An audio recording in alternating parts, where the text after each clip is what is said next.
You're very skeptical when it comes to spirituality, period. I don't believe in this bull crap. Why? Why do you say that? That's pretty harsh. I mean, no offense, but my skepticism is such that, okay, it is your past, and it has happened, but the only past that I'm concerned about is the past of which you're living in.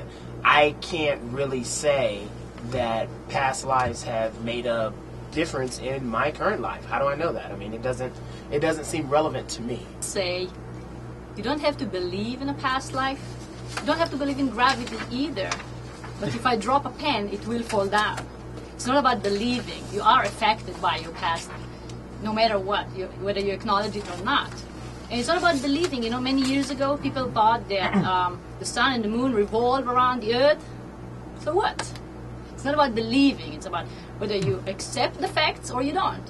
Whether do you use the facts for your benefit or you ignore them.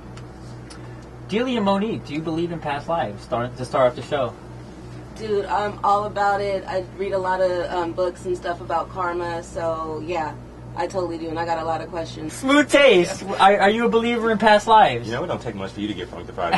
Anyway, I'm curious about it. I'm willing to hear it out because, you know, some of the examples she gave to, you know, say, yo, people don't believe.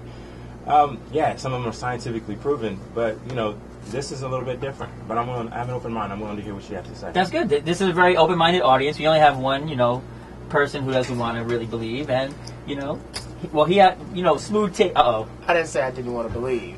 I said I have a whole bunch of poignant questions, and they will come out very soon. Can you actually tell if they're just like fibbing or fabricating? Yes. How can you tell? My expertise is, I call myself a KGB. Okay, so I can tell. Really? There are physical signs, yeah. There are physical signs of the body. You can see if somebody is deep inside or not. And I would always look for the extraordinary, not the common knowledge. I was a king and I was doing this and that. Okay, so what does your plate look like? These details that a normal person in the right mind don't usually know. But couldn't that be a stream of consciousness? Like, I'm a writer, so I'm very creative anyways. How do we know we just didn't tap into my creative thinking for my past lives? There is a feeling to it. When I regressed my brother, he was 18, the guy was holding his abdomen. And I said, what's going on? What's wrong? What's wrong? He said, I'm giving birth. He didn't make it up. And the agony he was in, that wasn't made up. He was actually re-experiencing his birth, the birth of his girlfriend. I said, okay, just relax. You don't have to go to delivery again. I said, remember, it's an old movie. I want to see what's happening. Sure. If you were rich and you were killed because of that, let's say the mob took over your castle and they burnt you on the stake, there's no wonder you're afraid of being rich again. In the back of your mind, you got a limiting belief, a limiting association that money will kill you, or giving birth will kill you. If you died giving birth, there's a trauma saying, you know what, or if you drowned, or if you were bitten by a dog, you say, or whatever, fear of flight, whatever, there's an association which is a logical thing. It's a defense mechanism that you don't want to let go of. I have a fear of driving. I do not drive. I refuse Really? to drive. Yes. I didn't know that. Yes, seriously. Like, Wow. I've gotten my permit, everything. I will not drive. How can you live in LA without That's what driving? I'm saying. We read this karma thing, and it said, like, you know, if your fears that you bring to your present life shows, like, maybe I could have died in my past life in a car crash or something like that. So Yeah, makes sense. yeah. So maybe that's why she's sabotaging herself in this life in regards to driving, because she hasn't fully resolved it. Yeah. It's not sabotaging. Hey guys, if you burn your hand in the fire, you won't touch it again. It's a logical defense mechanism. It's not sabotage. I got a story for you. I had a lady. She was afraid of. She wouldn't drive. She wouldn't ride with somebody who's driving like fast. She doesn't trust anybody. She was terrified. She would have like a panic attack. We found out she was a man. She was a race driver, a professional race driver. Wow. Got the name, everything. She's not from this country. I mean, it's not somebody famous, but so she got all the information and she crashed, of course. After we did this session, she went on a trip to San Diego with somebody else. Her lover driving. She said, you know what? I couldn't care less. Everything was smooth and fine. And I drove with her recently. She is a professional driver. You can see the way she drives here. She gets it. I mean, she knows how to drive. This is so funny. I don't know. I would have to look at the process because I truly believe, okay, I do believe in ghosts and I do believe in an ethereal presence. But good word. That's a $5 word from your mouth, from your 2-cent mouth. I just don't, I have a hard time wrapping my mind around if this is possible and if it isn't just luck of the draw, or I would have to see some consistent scientific fact for me to be swayed in terms of, I mean, this 3-year-old kid said knew all these facts about something that someone had to go online and look up.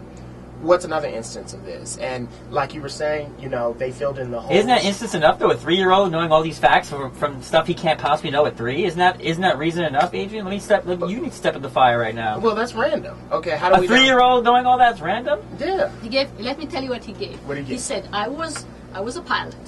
I was. My name was this and that. I served with this guy. The father went and found the guy because he's 3, so the guy was like 70 in Arkansas. He found the guy." And the boy said, I was hit head on. My plane was hit head on. And this guy was a gunner in a nearby plane in the same attack. He gave the day that he died, and the other guy said, yes, he was hit head on. All the information he was taking off a boat. And he gave names, places, unbelievable stuff. But let me take you, I don't want to get stuck in the argument about it. Let me take you to the benefits of it. What's the idea of it? Okay. For instance, somebody came to see me regarding a migraine he had for 20 years. A migraine? Migraine, yeah. Okay. Every day for a few hours. So I would buy the Costco pills, like tons of them. 20 years every day. It's a killer. So, okay, let's go see what happened. He was a 19 years old man in Italy or something, and he was selling alcohol in barrels, wine in barrels. He had a partner. So he went to Spain with a ship, trying to sell the wine. And the merchant was cracking them open. He found out there was water in it. Because his partner was trying to deceive, and he put water instead of wine. So the merchant didn't pay the money.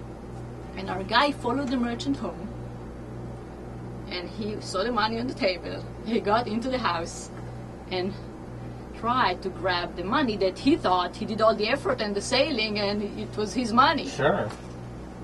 And the guy stabbed him. The merchant stabbed him in the back.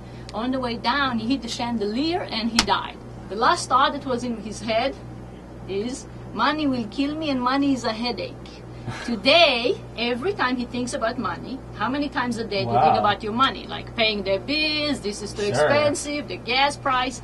It would trigger the same memory, and the same awful pain, this migraine pain, would trigger that. He was astounded. He got out of there and said, oh, I can't believe it. He said, you know what, I've had these migraines since I was 19 years old. It occurred at the same time, the same age. 3 months later, he called me, he said, you know what, I couldn't believe it would never come back. After 20 years of migraines, I couldn't believe it. It took me 3 months to call you and say, you know what, and to call my mom, I think I'm over, I'm done with this. The pessimist, how would you describe it? How would you answer that?